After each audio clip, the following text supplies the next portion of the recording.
بسم الله الرحمن الرحيم إنا نحن نزلنا عليك القرآن تنزيلا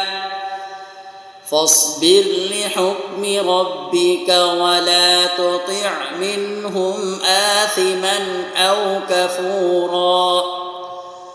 واذكر اسم ربك بكرة وأصيلا ومن الليل فاسجد له وسبحه ليلا طويلا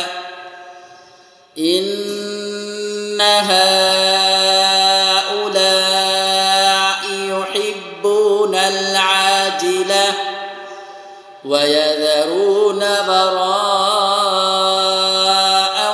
يوما ثقيلا نحن خلقناهم وشددنا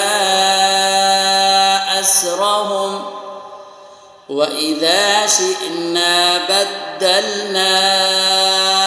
أمثالهم تبديلا إن هذه تذكرة فمن شاء اتخذ إلى ربه سبيلا وما تشاءون